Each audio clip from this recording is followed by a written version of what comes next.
الفاتحہ. بسم اللہ.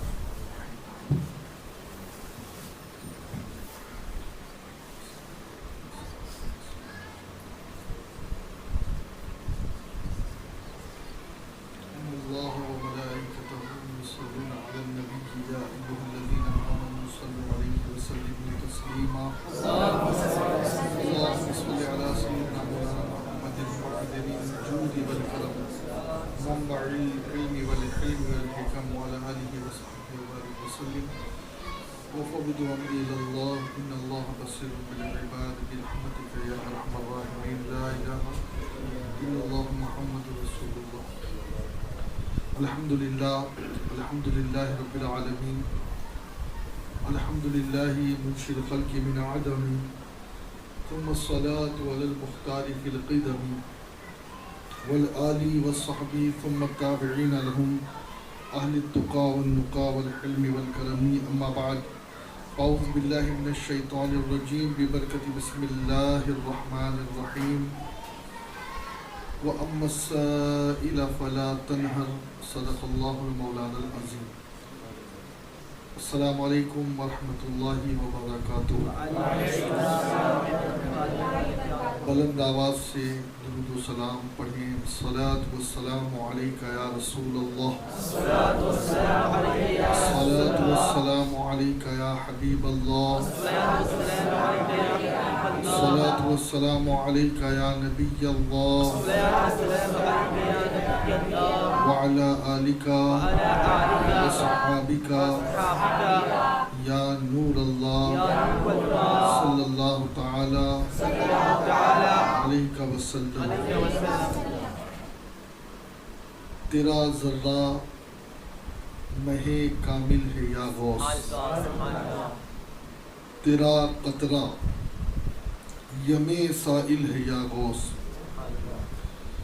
جو تیرا طفل ہے کامل ہے یا غوث. طفیلی کا لقب واصل ہے یا غوث. تیرے بابا کا پھر تیرا کرم ہے یہ منہ ورنہ کسی قابل ہے یا غوث. یہ روایت ہے حضرت شیخ عبدالحق محدث دہلوی کی. وہ کہتے ہیں غوث پاک جس سے چاہتے ہیں اسی کو اپنی ذکر کی توفیق دیتے. یہ بھی آپ یاد رکھیں کہ ہر کوئی غوث پاک کا ذکر کر بھی نہیں سکتا اور میں کہتا ہوں سن بھی نہیں سکتا. جسے وہ پسند کرے اپنا ذکر کرنے کے لیے اسی. اور فرماتے میرے مٹھی میں لوگوں کے دل ہے جب چاہتا ہوں اپنی طرف اس کو مائل کر دیتا. تو اعلیٰ حضرت فرماتے ہیں کہ تیرے بابا کا پھر تیرا کرم ہے یہ منہ ورنہ کسی قابل ہے یا غوث. یہ منہ ورنہ کسی قابل ہے یا غوث. اور جسے مانگے نہ پائے جاہ والے وہ بے مانگے تجھے حاصل ہے یا غوث. تصوف تیرے مکتب کا سبق ہے تصرف پر تیرا عامل ہے یا غوث. تصرف پر تیرا عامل ہے یا غوث. اور الوہیت ہی احمد نے نہ پائی نبوت ہی سے تو عاطل ہے یا غوث. صحابیت نبوت الوہیت نبوت کے سوا تو تمام افضال کا کامل ہے یا غوث. صحابیت ہوئی پھر تابعیت بس آگے قادری منزل ہے یا غوث. تو اپنے دور کا صدیق اکبر غنی و حیدر و عادل ہے یا غوث. وہ کیا جانے گا فضل مرتضیٰ کو وہ کیا جانے گا فضل مرتضیٰ کو جو تیرے فضل کا جاہل ہے یا غوث. جو تیرے فضل کا جاہل ہے یا غوث. اور یہ چشتی نقش بندی سحر وردی یہ چشتی نقش بندی سحر وردی ہر ایک تیری طرف مائل ہے یا غوث. ہر ایک تیری طرف مائل ہے یا غوث. اور ستم کوری وہابی رافضی کی ستم کوری وہابی رافضی کی کہ ہندو تک تیرا قائل ہے یا غوث. کہ ہندو تک تیرا قائل ہے یا غوث. اور دہائی یا محی الدین دہائی، دہائی یا محی الدین دہائی، بلا اسلام پر نازل ہے یا غوث، بلا اسلام پر نازل ہے یا غوث، عزوم قاتل عند القتال، عزوم قاتل عند القتال، مدد کو آ دم بسمل ہے یا غوث، مدد کو آ دم بسمل ہے یا غوث۔ اور بھرن والے تیرا جھالا تو جھالا، بھرن والے تیرا جھالا تو جھالا، تیرا چھینٹا میرا غاسل ہے یا غوث، تیرا چھینٹا میرا غاسل ہے یا غوث۔ اور رضا کا خاتمہ بالخیر ہوگا، تیری رحمت اگر شامل ہے یا غوث، رضا کے سامنے کتاب کس میں، فلک وار اس پہ تیرا ذل ہے یا غوث۔ آج اللہ کا شکر ہے کہ مدرسہ بزم خاتون جنت میں پہلی مرتبہ حاضری کا شرف ملا، اور دلی مسرت ہوئی کہ 24 سال پرانا الحمدللہ یہ ادارہ ہے، اور حضور غوث اعظم کے وسیلے سے اور جس ذات سے یہ مدرسہ منسوب ہے، اس ذات کی نام اور ان کی عظمت کی برکت سے اسے اللہ تعالیٰ دن 11ویں اور رات 12ویں ترقی عطا فرمائے، دن 21ویں رات 22ویں ترقی عطا فرمائے، اور اس کے تمام ارکان کو اللہ تعالیٰ ہر قسم کے شرور سے محفوظ رکھے۔ میں بہت زیادہ وقت آپ کا نہیں لوں گا، مختصر سی محفل ہے، اور ماشاءاللہ کم و بیش 11 دنوں تک آپ نے مسلسل غوثیت مآب کے ذکر سے اپنے آپ کو مشرف کیا ہے۔ یاد رکھیں کہ قرآن پاک میں اللہ نے فرمایا کہ اے ایمان والو اللہ سے ڈرو اور سچوں کے ساتھ ہو جاؤ، یا ایھا الذین آمنوا اتقوا اللہ وکونوا مع الصادقین۔ اب دو چیزیں جسے مل جائے تو آپ کے اور ہمارے سمجھ سے تیسرے کی ضرورت پھر اسے ہوتی نہیں۔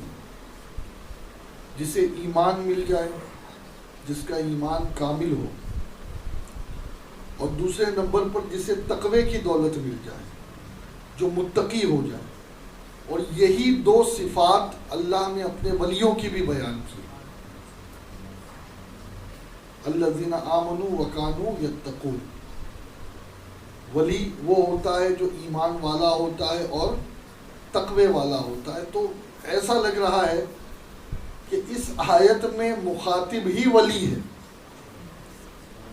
آپ اور ہم نہیں ہیں، اور اللہ ولیوں سے یہ کہہ رہا ہے کہ تم بھی سچوں کے ساتھ ہو جاؤ، سچوں کے ساتھ ہو جاؤ۔ اب ذہن میں ایک بات یہ آتی ہے کہ جب بندہ خود ایمان والا ہے، خود سچا ہے، پھر اسے کسی سچے کی کیا ضرورت ہے؟ خود متقی ہے، پھر اسے متقی کی کیا ضرورت ہے؟ تو یاد رکھے کہ ایمان اور تقوی یہ دو اللہ کی نعمت ہے، اور جو نعمت جتنی بڑی ہوتی ہے اس کی سیکورٹی اتنی زیادہ کی جاتی ہے، جو نعمت جتنی زیادہ قیمتی ہوتی ہے اس کا خیال اتنا زیادہ رکھا جاتا ہے۔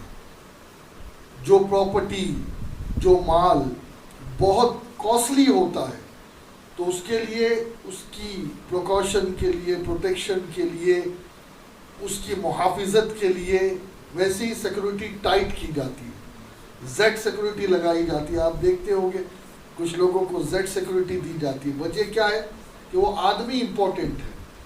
اب یہ دونوں چیزیں انسان کے نزدیک بہت کاسٹلی ہیں۔ میں آپ سے پوچھتا ہوں، ابھی آپ کو کوئی کہے کہ کلمہ کفر پڑھے اور اس کے بدلے جتنی دولت چاہیے ابھی دے دیں، کیا آپ لوگ قبول کریں گے؟ ایک بہت بڑا فتنہ جو بڑی تیزی کے ساتھ ہندوستان میں انڈر گراؤنڈ ورک کر رہا ہے وہ قادیانیوں کا فتنہ ہے. لوگوں کو پتہ ہی نہیں ہے کہ کس طریقے سے نوجوانوں کو ہائی جیک کیا جا رہا ہے. وہ لوگ 5 لاکھ روپے بھی دیتے ہیں, جرمنی کا ریسیڈینشل ویزا بھی دیتے ہیں, فیملی کے ساتھ پورا پیکیج دیتے. کیا آپ قادیانی ہونے کے لیے تیار ہیں کہ جرمنی شفٹ ہو جائے؟ نہیں نا. آپ کہیں گے یہ 5 لاکھ بڑی چیز نہیں ہے, میرا ایمان بڑا ہے. ایمان سے بڑی کوئی چیز نہیں ہوتی. اور یہ بھی ضروری ہے کہ ایمان والا ہونا بڑا نہیں کام ہے, ایمان کو سلامت لے جانا یہ بڑا کام ہے. آپ کو میں بتاؤں, حضرت امام شافعی رحمۃ اللہ علیہ فرماتے ہیں کہ میں مومن ہوں اور یہ حق ہے, اور امام اعظم ابو حنیفہ فرماتے ہیں میں مومن ہوں انشاءاللہ. تو کسی نے کہا حضور آپ مومن ہوں اور پھر آگے انشاءاللہ کیوں کہہ رہے ہو, کیا آپ کو آپ کے ایمان میں شک ہے؟ تو فرماتے اس لیے انشاءاللہ کہہ رہا ہوں کہ اب تو ایمان والا ہوں, لیکن مرتے وقت بھی ایمان سلامت رہے گا اگر اللہ چاہے گا تو. تو دوستو یاد رکھو, ابھی ہم جو کچھ بھی کر رہے ہیں یہ کوئی چیز اصل نہیں ہے, اس لیے کہ انجام ہی پر فائنل رزلٹ ہے. ورنہ تو یہ تقریر, یہ نعت, یہ بیان, یہ داڑھی, یہ سب کی سب چیزیں بیکار ہیں اگر خاتمہ ایمان پر نہیں ہوا. کسی نے بایزید بستانی سے پوچھا تھا کہ یہ بتاؤ کہ کتے کی دم یا پھر تمہاری داڑھی دونوں میں افضل کیا ہے؟ تو انہوں نے کہا تھا کہ اگر ایمان لے گیا تو داڑھی, ورنہ مجھ سے اچھی تو کتے کی دم ہے. وجہ کیا ہے کہ کتے سے حساب کتاب نہیں ہوگا اور ہم سے حساب کتاب ہونا ہے. تو ایمان بڑی چیز ہے. اب اس بات کا ڈر تھا کہ ایمان والا جو بندہ ہے وہ کہیں بے ایمان نہ ہو جائے, تقوی والا جو بندہ ہے وہ کہیں فاسق و فاجر نہ ہو جائے. اب ان دونوں کا پروٹیکشن کیسے کرے؟ تو اللہ نے اس کی سبیل یہ بتائی وَكُونُوا مَعَ الصَّادِقِينَ, کہ کسی سچے کا دامن پکڑ لو. جب سچے کا دامن ہاتھ میں آئے گا تو مرتے وقت ایمان بھی سلامت رہے گا, تقوی بھی سلامت رہے گا. اور آپ کو ایسے تو بڑے واقعات ہیں, لیکن ایک واقعہ سناؤں تاکہ آپ تھوڑے قریب ہو جائیں.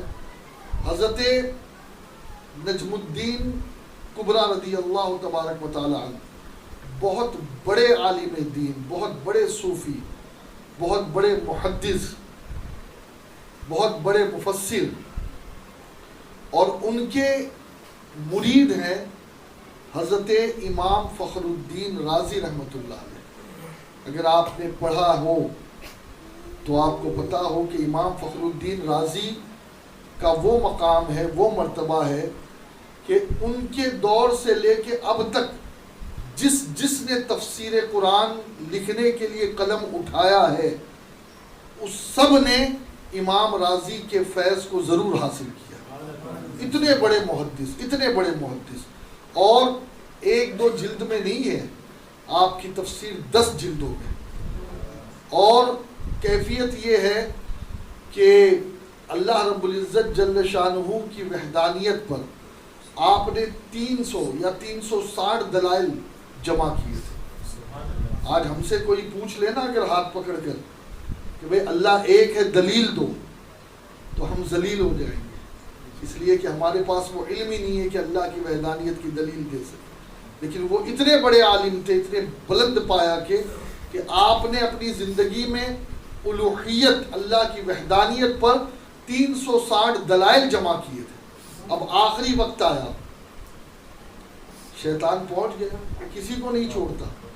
بلکہ حدیث میں یہ ہے کہ موت سے پہلے تو آتا ہی آتا ہے, قبر میں بھی پہنچ جاتا ہے, وہاں بھی پہنچ جاتا ہے لوگوں کو گمراہ کرنے کے لیے. خیر, اللہ ہماری حفاظت فرمائے, اور انشاءاللہ اگر غوث پاک کا دامن مضبوطی سے پکڑا ہے نا تو انشاءاللہ شیطان سے حفاظت ہوگی۔ حضرت فخر الدین رازی علیہ رحمہ کا آخری وقت آیا تو شیطان آدم کا۔ اب جو عالم ہوتا ہے نا وہ کبھی کبھی علم کے معاملے میں ضرور الجھ جاتا ہے، کیونکہ عالم ہے نا۔ اس نے کہا کہ بھئی خدا ایک نہیں ہے۔ آپ نے پہلی دلیل دی، اس نے اپنے علم سے اسے کاٹا، دوسری دلیل دی، اس نے اپنے علم سے کاٹا، تیسری دلیل دی، یہاں تک کہ آپ نے 360 دلائل دے دی، اور شیطان نے اپنے علم سے وہ 360 دلائل کاٹ دیا۔ 360 دلائل۔ اب بالکل ٹپیکل وقت تھا، یا تو جواب دیں یا تو خاتمہ خراب ہو۔ اس وقت ان کی توجہ اپنے مرشد کی طرف گئی۔ کھوٹے سے بندھے ہوئے تھے نا، ایسے ہی تھوڑی کہ عالم ہی تھے، عالم بھی تھے اور کسی پیر کامل کے مرید بھی تھے، تو کھوٹے سے بندھے ہوئے تھے۔ توجہ کی تو مرشد وضو کر رہے تھے، تو ایک روایت میں کہ پانی کا لوٹا پھینکا اور کہا کس چکر میں پڑ گیا ہے تو، دلیل کی بات مت کر، یہ کہہ دے کہ میں بغیر کسی دلیل کے خدا کو ایک مانتا ہوں۔ اس لیے کہ شیطان تو چاہتا یہی ہے۔ اور پھر آپ نے اسی وقت لاہور پڑھا اور پھر یہ کہا کہ مجھے دلیل کی ضرورت نہیں ہے، میں تو بغیر دلیل کے خدا کو ایک مانتا ہوں۔ اور یہاں میں آپ کو ایک سبق دوں گا۔ دیکھیے، دلیل دینا کام ہے علماء کا، دلیل دینا کام ہے اسکالرز کا، مفتی کا۔ آپ عالم ہیں، مفتی ہیں، جب بھی کوئی آپ کے پاس آئے نا تو اگر حقیقی معنوں میں وہ اصلاح چاہتا ہو نا تو اسے کہہ دے کہ بھائی میں تو عالم نہیں ہوں، اگر آپ کو معلوم بھی ہے تب بھی میں یہ کہہ رہا ہوں، آپ کو ایک نصیحت کر رہا ہوں، تب بھی آپ یہ کہنا کہ میرے ساتھ چل فلاں مسجد کے امام صاحب کے پاس، فلاں مفتی صاحب کے پاس۔ اگر اس کی نیت درست ہوگی تو وہ ضرور چلے گا، اور اگر وہ وہاں نہیں چلتا تو سمجھ جانا کہ وہ آپ سے سیکھنے نہیں آیا ہے، وہ آپ کے عقیدے کو بگاڑنے کے لیے آیا۔ اور میں بتاؤں، سستے میں چھٹی اسی کی ہوتی ہے جو بغیر دلیل کے ہر چیز کو مانے۔ آپ کس چیز کی دلیل دو گے؟ خدا کی دلیل نہیں دے سکتے، آپ خدا کے وجود کی دلیل نہیں دے سکتے۔ جی تو دل میں تو آتا ہے، سمجھ میں نہیں آتا۔ کوئی کیسے خدا کو ایکسپلین کرے گا؟ تو کیا خدا کو نہیں مانے؟ جنات ہے، کیسے آپ جنات کو ایکسپلین کرو گے؟ فرشتے ہیں، کیسے آپ ایکسپلین کرو گے؟ لوگ کہتے ہیں نا دکھا، میں ہر چیز دکھائی نہیں جاتی، ہر چیز نہیں دکھائی جاتی، اور ہر چیز دیکھنے کی تیرے اندر طاقت بھی نہیں ہے۔ لوگ کہتے ہیں لکھا ہوا ہوگا تو، کہاں لکھا ہے؟ ارے بھائی، لکھی ہوئی چیز الگ ہے۔ کبھی کبھی ایسا بھی ہوتا ہے کہ آدمی بس آنکھ بند کر کے اپنے بزرگوں کو تسلیم کر لے۔ سمجھ میں آئی نا بات؟ آنکھ بند کر کے بزرگوں کو تسلیم کر لے، اور یہ بہت سیف سائیڈ ہے۔ اگر آپ اس پر چلے تو انشاءاللہ کبھی زندگی میں گمراہ نہیں ہوں گے، چاہے دجال کا فتنہ ہی کیوں نہ آ جائے۔ آپ کو معلوم ہے حضور اکرم صلی اللہ علیہ وسلم فرماتے ہیں کہ ایک شخص مدینے سے چلے گا، اسے خبر ملے گی کہ فلاں فلاں جگہ دجال آیا ہے۔ اب جب وہ دجال کے پاس پہنچے گا تو دجال ایک دم ہینڈسم نوجوان ہوگا، وہ دجال کہے گا مجھے خدا مان کر نہیں مانتا، وہ اس کے ٹکڑے ٹکڑے کر دے گا، پھر اسے زندہ کرے گا کہ اب تو مان لے کہ میں نے تجھے قتل کیا، پھر تجھے زندہ کیا، اب تو مان لے۔ تو وہ کہے گا اب تو میرا ایمان اور مضبوط ہو گیا کہ تو ہی وہ جھوٹا دجال جس کے بارے میں نبی نے کہا تھا۔ آپ سمجھ رہے ہیں کہ جو ایمان والا ہوتا ہے وہ اس درجے پر ہوتا ہے، اس کے ساتھ کیا گیا ہے، اسے کاٹا گیا ہے، اس کے ٹکڑے کیے گئے، پھر اسے زندہ کیا ہے، تب بھی وہ کیا بول رہا ہے؟ وہ سامنے والی چیز وہ تو دیکھ رہا ہے نا کہ اس نے زندہ کیا۔ اور میں یہاں پر ان لوگوں سے کہتا ہوں جو دجال کے لیے تو یہ عقیدہ مان رہے ہیں کہ دجال مردے زندہ کرتا ہے، لیکن غوث پاک کے لیے ان کو ہضم نہیں ہوتا یہ عقیدہ. بھائی پھر تیرے لیے تو دجال ہی سب کچھ ہے، پھر تو انشاءاللہ تیرا حشر دجال ہی کے ساتھ ہوگا. تو کسی اور فرقے والا نہیں ہے، تیرا فرقہ دجالی ہے، اور انشاءاللہ مرنے کے بعد تو انہی کے ساتھ رہے گا. اور الحمدللہ ہم تو تسلیم کرتے ہیں کہ اللہ نے جو طاقت اپنے عدو کو عطا کی ہے اس سے زیادہ طاقت اپنے دوستوں کو عطا کی ہے. اس کے پاس بھی اللہ کی ہی طاقت ہے، ہاں اس کی خود کی طاقت نہیں ہے، اللہ کی عطا کی ہوئی. تو میں یہ کہتا ہوں جب اللہ دشمن کو یہ طاقت دیتا ہے تو کیا دوستوں کو طاقت نہیں دے گا؟ خیر باتیں بہت ہے، بس آپ سے یہی گزارش ہے، یا ایھا الذین آمنوا اتقوا اللہ وکونوا مع الصادقین، سچوں کے دامن سے وابستہ رہو، کسی نہ کسی پیر کے دامن کو تھامو. اور میں نے دیکھا ہی، یہ میرا مشاہدہ ہے کہ جو کسی سلسلے سے جڑ جاتا ہے نا پھر وہ گمراہی سے بچ جاتا ہے. جو کسی پیر کا مرید ہو جاتا ہے وہ گمراہی سے بچ جاتا ہے، اور جو کسی کھوٹے سے بندھا نہیں ہوتا نا پھر ہوا طوفان اسے بہا لے جاتا. غوث پاک کا خود فرمان ہے کہ جس کا کوئی پیر نہیں اس کا پیر شیطان ہے. اور غوث الاعظم دستگیر فرماتے ہیں کہ اے لوگوں، اگر قیامت تک کوئی یہ کہے کہ میں غوث پاک سے مرید ہوتا ہوں تو میں نے اسے اپنی مریدی میں قبول کیا. میں کہتا ہوں اگر آپ کو آج کے کوئی پیر سمجھ میں نہیں آتے کوئی بات نہیں، غوث پاک کے مرید ہو جاؤ دل سے.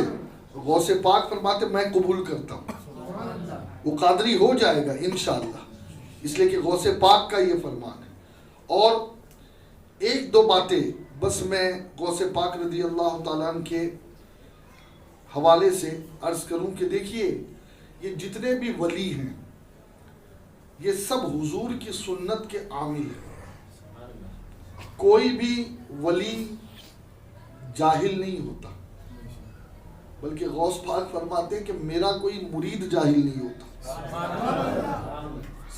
نہ بے نمازی نہ جاہل. غوث پاک کا کوئی مرید جاہل ہے ہی نہیں.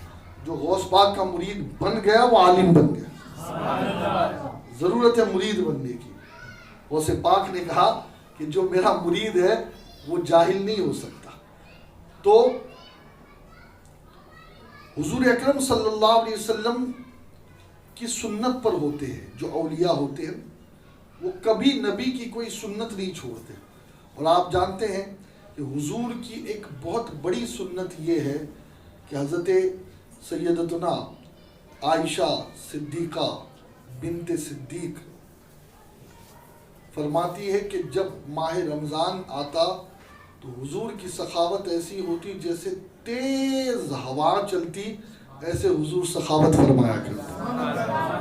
واہ کیا جود و کرم ہے شہ بتہا تیرا، میرے کریم سے گر قطرہ کسی نے مانگا، دریا بہا دیے ہیں دربے بہا دیے. ایک بار حضور مسجد نبی شریف میں تشریف فرما تھے، ایک دیہات کا آدمی آیا، حضور آگے بڑھے. اب وہ حضور کو پکار رہا تھا، حضور کسی کام میں مشغول تھے، ایسے ہی چادر شریف حضور نے ڈال رکھی تھی. اب اس کی ہمت دیکھے، جرت دیکھے، چادر کھردری تھی، اس نے زور سے چادر پیچھے سے کھینچ لی اور ایسی کھینچی کہ حضور کے زخم ہو گیا، نشانات آ گئے. حضور اس کی طرف متوجہ ہوئے، کہا کیا ہوا؟ کہا میں کب سے بلا رہا ہوں آپ سنتے ہی نہیں.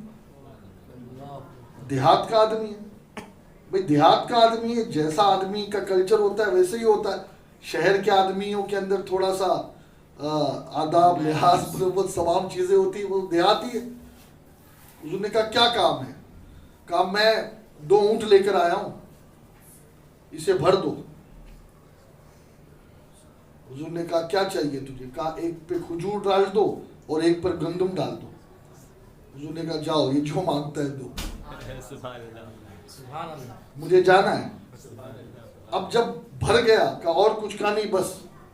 حضور نے کہا یہ جو تو نے زخم دیا اس کا بدلہ لوں گا. کہا نہیں تم بدلہ نہیں لے سکتے، بدلہ نہیں. اب دیکھیں ہے تو دیہاتی لیکن شہر والوں سے زیادہ عقل مند ہے. کہتا بدلہ نہیں لے سکتے آپ. کہا کیوں؟ کہا آپ برائی کا جواب برائی سے دیتے ہی نہیں. برائی کا جواب برائی سے دیتے ہی نہیں ہو. یہ میرے آقا کی شان ہے. اور یہی صفت آپ غوث پاک میں بھی پاؤ. غوث پاک کبھی انتقام نہیں لیتے. غوث پاک کے ساتھ اگر کسی نے کچھ کیا، غوث پاک کے حاسدین بڑے تھے، بہت تھے. ہاں یار ہم عربی اور یہ عجمی اور یہ ہم پر فوقیت لے گئے. آج بھی عرب والوں کو اپنی علم پر، اپنے نسب پر اور عربیت پر بڑا ناز ہے آج بھی. ہاں وہ جو کہا تھا نا اعلیٰ تیرے آگے یوں ہے دبے لچے فصحا عرب کے بڑے بڑے، کوئی جانے منہ میں زبان ہی نہیں بلکہ جسم میں جانے. اور یہی تو وجہ غوث پاک نے بھی کہی تھی کہ حضور میں عجمی ہوں، میں تقریر کیسے کروں؟ میں عجمی ہوں، میں ان فصحائے عرب کے سامنے تقریر کیسے کروں؟ آقا نے کہا تم منہ کھول. آقا نے 7 مرتبہ اپنا لعاب دیا. پھر غوث پاک تشریف لائے. کچھ لوگ بیان کرتے کہ یہ خواب کا واقعہ ہے، لیکن میں نے جو روایتیں پڑھی ہے میں نے کہیں خواب کا ذکر ہی نہیں پایا. جو روایتیں میری نظر سے گزری ہے، غوث پاک رضی اللہ تعالیٰ نے نبی کو بھی ظاہراً دیکھا اور مولا علی بھی ظاہراً آئے. 6 بار مولا علی نے لعاب منہ میں ڈالا، 7 بار رسول اللہ نے ڈالا. اور غوث پاک نے پوچھا آپ نے 6 کیوں؟ کہا نبی نے 7 مانگا. نبی کی برابری نہیں ہو سکتی. مولا علی بھی یہی درس دے رہے کہ نبی کی برابری ہے. تو میرے پیارے آقا علیہ الصلوۃ والتسلیم کے پیارے دیوانوں، حضور علیہ السلام کی شان یہ کہ کبھی حضور کسی سائل کو نہیں لوٹاتے. اور غوث پاک رضی اللہ تعالیٰ عنہ کا بھی یہی معاملہ. فرماتے کہ اگر صبح کوئی میرے پاس 1000 دینار دے دے یا صبح میرے پاس 1000 دینار ہو تو شام تک 1 دینار بھی نہیں بچے گا، میں سب بانٹ دوں گا. فرماتے میرے ہاتھ میں پیسہ رہتا ہی نہیں ہے. اور سخاوت کا عالم بتاؤں میں، ہم لوگ کون سی چیز بانٹتے ہیں معلوم ہے؟ بچی کچی. کھانا بچ گیا تو غریب میں جاتا ہے. کبھی آج تک کوئی فریش آئٹم بنایا ہے کہ یار چلو تازہ کھانا وہ غریب کو دے، تازہ کھانا وہ پڑوسی کو دے؟ بچ جاتا ہے، زیادہ ہو جاتا ہے، چلو یار پڑوسی بھی یاد آتے ہیں، پڑوسی بھی یاد آتے ہیں. لیکن ایسا نہیں. حضرت عمر رضی اللہ عنہ نے ایک مرتبہ سری بنائی اور تقسیم کرنے کے لیے کہا تو خادم نے سب کو بانٹا. کہا سب کو بانٹ دے گا. بولا ایک پڑوسی کو نہیں. کہا کیوں؟ کہا وہ یہودی ہے. جلال میں آ گئے، جلال میں آ گئے. کہ یہودی ہے تو کیا ہوا، جا اس کے گھر پہ بھی جا کر دے. یہ حضرت عمر فاروق کی عادت ہے، تقسیم کرنا، لوگوں کو کھانا. اور غوث پاک فرماتے ہیں کہ میں نے نیکیوں کے دفتر کو الٹ پلٹ کر دیکھا، کھانا کھلانے سے بہتر میں نے کوئی عمل ہی نہیں پایا. کھانا کھلانے سے بہتر میں نے کوئی عمل ہی نہیں پایا. یہ غوث پاک کا عالم تھا. اور پتہ ہے کپڑے کیسے پہنتے تھے غوث پاک؟ اللہ غوث کے صدقے ہمیں بھی نوازے. ایک بار بادشاہ نے غوث پاک رضی اللہ تعالیٰ کے لباس کو دیکھا. اچھا ایک چیز بتاؤں میں آپ کو بھی کام آئے گی. غوث پاک نے 5 عباسی بادشاہوں کا زمانہ پایا، لیکن مجال ہے کہ کسی سے مروب ہوئے. بلکہ ایک مرتبہ وہ آیا تھا سونے کی اشرفیوں کی تھیلی لے کر، تو کہا مجھے نہیں چاہیے. بادشاہ نے کہا نہیں آپ کو لینی پڑے گی. تو آپ نے وہ اشرفیوں کی تھیلی لی اور اس کو نچوڑا. جب نچوڑا تو اس میں سے خون ٹپکنے لگا، یہاں تک کہ خون ٹپکتے ٹپکتے دور گیا. کہ اگر مجھے تیری نسبت کا لحاظ نہیں ہوتا، اس لیے کہ حضور کے چچا عباس کی اولاد میں سے ہی ہے نا وہ بھی. ہاں عباسیوں کو بھی زکوٰۃ نہیں دی جاتی ہے، یاد رکھو آپ. عباسیوں کے لیے بھی، علویوں کے لیے بھی زکوٰۃ نہیں ہے. تو کہ اگر یہ پاس نہیں ہوتا نا تو تیرے محل تک میں پہنچا دیتا. تو لوگوں پہ ظلم کر کے مجھے پیش کر رہا ہے, لوگوں پہ ظلم مت کر, یہ تیرا ظلم ہے جو تو لوگوں پہ کرتا ہے. غوث پاک دیکھیے سب سے اچھا صوفی وہ ہوتا ہے کہ کبھی امیروں کے دروازے پہ نہ جائے. سب سے اچھا صوفی جو کبھی امیروں کے دروازے پہ نہ جائے. اور سب سے اچھا حاکم وہ ہوتا ہے جو صوفیوں کی بارگاہ میں حاضر. غوث پاک کو کئی بار دعوت دی گئی, کبھی محل میں جاتے ہی نہیں, کبھی نہیں جاتے. ایک مرتبہ کیا کئی بار بادشاہ آتے نا, اب غوث پاک کے حجرے کے 2 کمرے تھے. جیسے ہی پتہ چلتا کہ بادشاہ آ رہا ہے, حضرت نظام الدین اولیاء تو ملتے ہی نہیں تھے, وہ تو چلے ہی جاتے تھے, ملتے ہی نہیں تھے وہ. خیر غوث پاک کا الگ انداز تھا, وہ اندر آتا تو آپ اس کو اندر آنے سے پہلے روکتے اور دوسرے کمرے میں چلے جاتے, کیونکہ اگر وہ کھڑے نہیں ہوتے تو ایک مہمان کی تکریم والا معاملہ ہوتا ہے, اور غوث پاک کو پسند نہیں کہ ان عمرہ کی تعظیم کی جائے. اب وہ آ کر بیٹھ جاتا, پھر غوث پاک اپنی شان سے تشریف لاتا, اسے بھی کھڑا ہونا پڑتا غوث پاک کے لیے, اسے بھی غوث پاک کے لیے کھڑا ہونا پڑتا. سمجھ ہے نا. اب غوث پاک نے ایک مرتبہ ایک کپڑا پہنا, اب وہ نظر پڑ گئی بادشاہ کی کہ یار یہ کپڑا, اس نے فوراً بولا کہ یہ کپڑا مجھے ابھی کے ابھی چاہیے.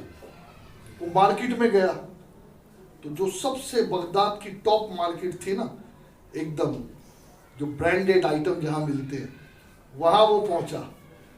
کہا یہ کپڑا, کہا بھئی یہ کپڑا تھا تو صحیح لیکن اب میرے پاس تو 2 میٹر ہی ہے, اس میں تیرا کچھ ہو نہیں پایا. کہا اور کپڑا, وہ سب عبد القادر جیلانی کا مرید لے گیا.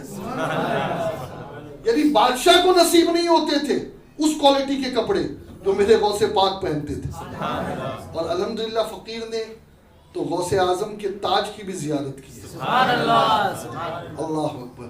اور جب تاج دیکھا ہے نا تب پھر اعلیٰ حضرت کا شعر, ارے کہ سر بھلا کیا کوئی جانے کہ کیسا تیرا, سر بھلا کیا کوئی جانے کہ کیسا, اولیاء ملتے ہیں آنکھیں وہ ہے تلوا تیرا.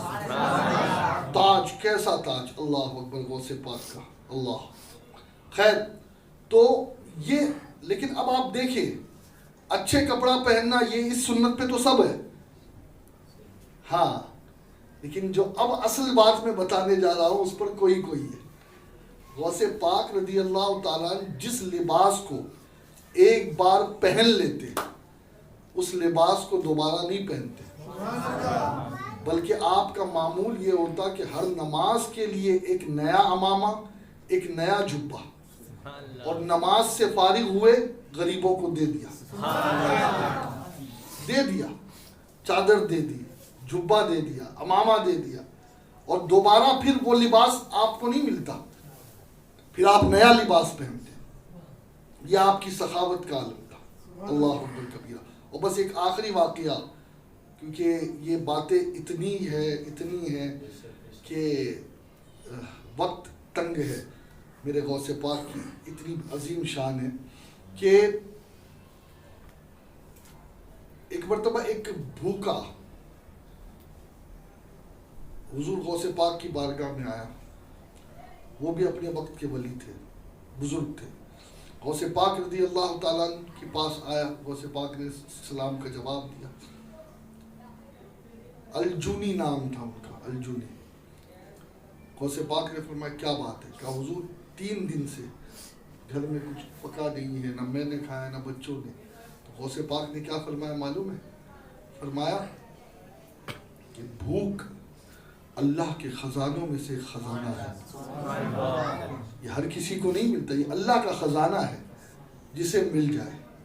اور غوث پاک بعد میں انہوں نے مرغی کھا کر کے پھر ہڈیاں جمع کر کے زندہ کی ہے, لیکن آپ 25 سال اگر غوث پاک کے وہ دیکھے جو آپ نے عراق کے جنگلوں میں مجاہدات کیے تو فرماتے کہ درخت کے پتے کھا کر میں نے دن گزارے. کبھی کبھی تو وہ بھی نہیں ملتے، کچھ کھانے کو نہیں ملتا، میں بے ہوش ہو جاتا. لوگ سمجھتے کہ کفن پہناتے، غسل دیتے، پھر جب دفن کرنے لے جاتے میں اٹھ کے کھڑا ہو جاتا، اٹھ کے کھڑا ہو جاتا. ہاں، اور عجیب واقعات ہے غوث پاک کے. ایک بار تو غوث پاک نماز پڑھتے سے امام عبدالوہاب شیرانی نے لکھا کہ نماز پڑھ رہے تھے غوث پاک، آپ کے ایک مرید نے سوچا چلو بھائی پیر صاحب پڑھ رہے میں بھی پڑھوں. وہ بازو میں آ کے اس نے نیت باندھ دی. اب نیت باندھی تو گھلنا شروع ہو گیا، گھلنا شروع ہو گیا. غوث پاک کے سلام پھیرے تک کہ تو وہ قطرہ بن گیا. پہلے ہڈی گھلی، جسم گھلا، گوشت پوست. غوث پاک فرماتے سبحان اللہ، ایک تجلی کیا پڑی، اپنی اصل پہ آ گیا. ایک روئی کے اس میں لیا، کہا اس کو دفن کر دو، اس کو دفن کر دو. اور ایسا ہی واقعہ حضرت سید احمد کبیر رفاعی کے ساتھ بھی ہوا، یہی واقعہ ہوا. لیکن چونکہ ان کے اندر وہ جذب کا عالم تھا کہ آپ پانی کی طرف لوٹ گئے اور پھر آپ جسمانیت کی طرف آ گئے. اللہ اکبر. خیر باتیں تو بڑی ہے. ایک آخری بات غوث پاک کی بتا کر کے کہ دیکھیے آج ہم کسی بھکاری کو دیکھتے ہیں تو ہمیں دکھ نہیں ہوتا، درد نہیں ہوتا. غوث پاک کا تو حال یہ تھا کہ روزانہ رات کو لنگر جاری ہے، روزانہ لنگر جاری ہے. بغیر مہمانوں کے تو کھانا ہی نہیں کھاتے، بغیر مہمانوں. آج بھی جاری ہے غوث پاک کا لنگر، وہ رکتا ہی نہیں ہے، 365 دن چلتا. اللہ اکبر. اللہ سب کو بغداد کی حاضری نصیب فرمائے اور اس لنگر سے کچھ ٹکڑے چکنا نصیب فرمائے. کچھ ایک ہم ہی نہیں، اس آستانے پاک کے کتے، زمانہ پل رہا ہے کھا کے ٹکڑا غوث اعظم. بڑے عظیم ٹکڑے ہوتے ہیں جو در دسترخوان غوث پاک پر ملتے ہیں. اللہ اکبر. غوث پاک ایک مرتبہ دریائے دجلہ پار کر رہے تھے. اب دیکھیے کرامت ہمیشہ نہیں دکھائی جاتی نا. تو شپ والا ایک آدمی کو کہتے ہیں میں تجھے نہیں بٹھاؤں گا، میں تجھے نہیں بٹھاؤں گا. وہ بیچارہ غریب تھا، اس کے پاس پیسے نہیں. اب دیکھیے کبھی کبھی ایسا بھی ہوتا ہے اللہ والوں کے ساتھ. غوث پاک فرماتے ہیں کہ اتفاق کی بات یہ کہ میری جیب میں بھی کچھ نہیں. غوث پاک فرماتے ہیں اتفاق یہ تھا کہ میری جیب میں بھی کچھ نہیں. پھر فرماتے ہیں کہ جب تھوڑی دیر گزری تو تھوڑی دیر گزرنے کے بعد غوث پاک فرماتے ہیں رضی اللہ تعالیٰ عنہ کہ ایک شخص نے مجھے 30 دینار پیش کیا. تو میں نے اس شخص کو کہا جا اور اس کشتی کے ملاح کو دے دینا. وہ کہنا عبد القادر یہ کہہ رہا ہے کہ آج کے بعد کبھی کسی کو منع نہیں کرے، جو بھی آئے اسے لے لے، پیسہ نہیں ہو تب بھی اسے پار لگا دے. اللہ اکبر. تو یہ میرے غوث پاک کی سخاوت ہے اور اسی ذات کے پرتوں ہیں نا غوث پاک. فرماتے ہیں کہ ہر ولی پر کسی نہ کسی کا قدم ہے اور مجھ پر میرے نبی بدر کمال کا قدم ہے اور اسی لیے میرا قدم ہر ولی کی گردن پر ہے. اللہ تعالیٰ حضور غوث الاعظم کے فیضان سے ہم سب کو مالا مال فرمائے اور غوث پاک کی محبت میں جلائے. غوث پاک کی محبت میں اللہ تبارک و تعالیٰ ہمیں موت